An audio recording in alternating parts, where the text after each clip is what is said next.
মৃত্যুর পর মৃত ব্যক্তি মানুষের রূহ কি আমাদের বাড়িতে আসে? অনেকে বলেন মায়ের সম্পদে শুধু মেয়েরাই পাবে, ছেলেরা পাবে না। কোরআন হাদিসের আলোকে রাস্তা টাকা পড়ে থাকলে ওই টাকা কি হাতে নিলে গুনাহ হবে? না, হাতে নিবেন। মোবাইলে ভিডিও কলে বিদেশ থেকে বিয়ে করলে বিয়ে হবে কি না? হ্যাঁ হবে। বিয়ে হবে না কেন? বিয়ের শর্ত পূরণ করতে হবে, মোহরানা ধার্য করতে হবে, ছেলে মেয়ে নির্ধারণ করতে হবে, সাক্ষী থাকতে হবে। এবং ছেলে যে কবুলটা বলতেছেন এটা সাক্ষীরা যদি দেখেন তাহলে মোবাইলে ভিডিও কলে বিয়ে করার মধ্যে কোনো দোষের কিছু নাই। আরেকটা কথা আমি আপনাদেরকে সাবধান করি, সেটা হলো বিয়ে এমন একটা জিনিস, বিয়ে তারপরে তালাক এগুলো খুবই স্পর্শকাতর জিনিস। এগুলা দুষ্টামি করেও করা যাবে না, করলে এটা হয়ে যাবে। যেমন কোনো ব্যক্তি যদি কোনো মেয়েকে সামনে রেখে দুষ্টামি করে ও সাক্ষীদের সামনে বলে যে আমি তারে বিয়ে করলাম, আর মেয়ে যদি রাজি থাকে তাহলে কিন্তু বিয়ে হয়ে যাবে। এজন্য আমাদের দেশে যে নায়ক নায়িকারা যে অভিনয়গুলা করে তারা কিন্তু বিপদ আছে। সেম তালাক, কি তালাকও যদি দুষ্টামি করে বউরে দেয় তালাক হয়ে যাবে। মোবাইলে স্ত্রীর সাথে কথা বলতেছে হাসি তামসার মধ্যে যদি বলে আমি তোমারে তালাক দিয়ে দিলাম, ছেড়ে দিলাম, বউ কিন্তু তালাক হয়ে যাবে। এজন্য বিয়ে তালাক এগুলা নিয়ে দুষ্টামি করা যায় না, দুষ্টামি করা উচিত না। সুতরাং আমাদের দেশে অহরহ বিদেশ থেকে বিয়ে হয়, তো বিদেশ থেকে যদি ভিডিও কলে কবুল বলেন, সাক্ষী যদি থাকে, মোহরানা যদি থাকে, তাহলে বিয়ে কি হবে? বিয়ের কোনো ক্ষতি নেই। আর এটা কাবিননামার মধ্যে যেখানে ছেলে সই দেয় ওখানে কিন্তু শুধু ছেলে না, এখানে লেখা আছে বর অথবা বরের অভিভাবক কি দিবে, সিগনেচার দিলেই বিয়ে হয়ে যাবে। সুতরাং ছেলে যদি বিদেশে থাকে, মোবাইলে ভিডিও কলে যদি বিয়ে করে, সাক্ষী যদি থাকে, মহারানা যদি থাকে, তাহলে বিয়ে কি হয়ে যাবে ইনশাল্লাহ। মৃত্যুর পর মৃত ব্যক্তি মানুষের রূহ কি আমাদের বাড়িতে আসে? এরা কি আমাদেরকে দেখতে পায়?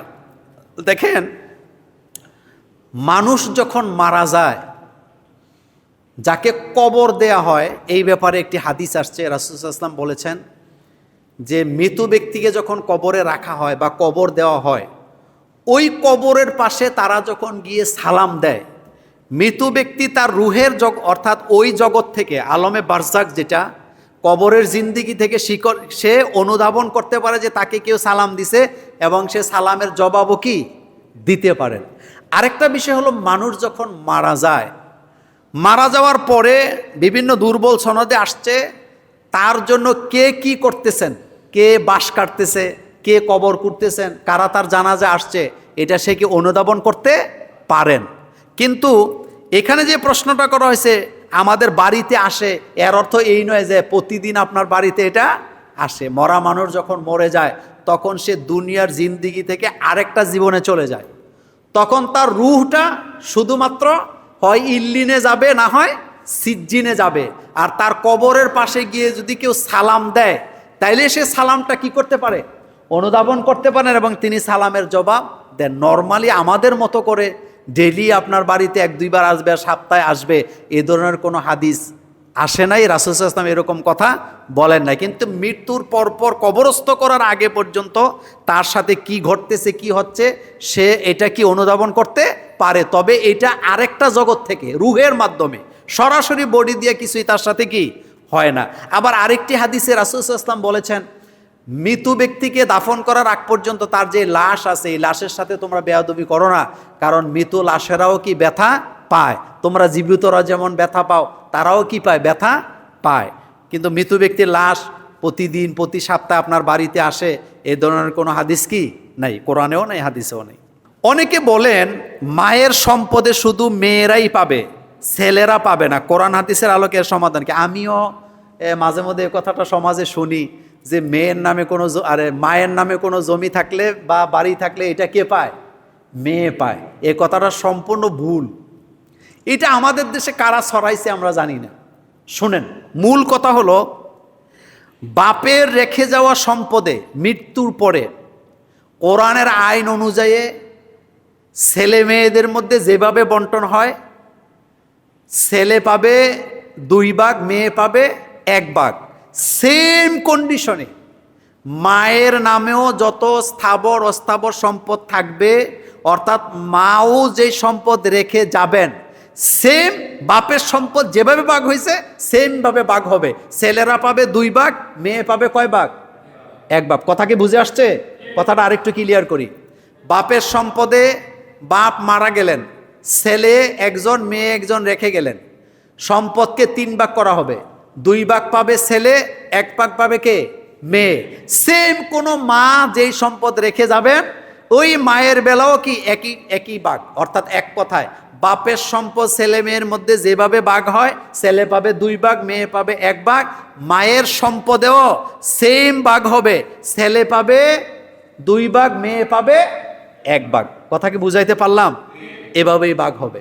আরেকটা কথা বলি, সেটা হলো মা যদি মারা যায়, যদি তার কোনো ছেলে না থাকে, তাইলে ভাগ তো ভিন্ন, এমনি মেয়ে কি পাবে? বেশি পাবে। কিন্তু ছেলে মেয়ে উভয় যদি থাকে তাহলে মায়ের সম্পদ হোক আর বাপের সম্পদ হোক, ভাগ হবে কি?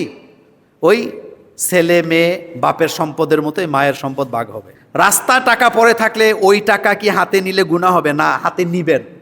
শোনেন, রাস্তায় পড়ে থাকলে আমাদের দেশের লোকের অনেক সময় টাকা ধরতে চায় না, ধরলে গুনাহ হবে। আমি বলি না, ধরলে গুনাহ হবে। নিয়ম হলো রাস্তায় যদি টাকা পড়ে থাকে আপনি টাকা উঠাবেন, উঠাইয়া নিয়ে আপনি মালিককে খুঁজবেন।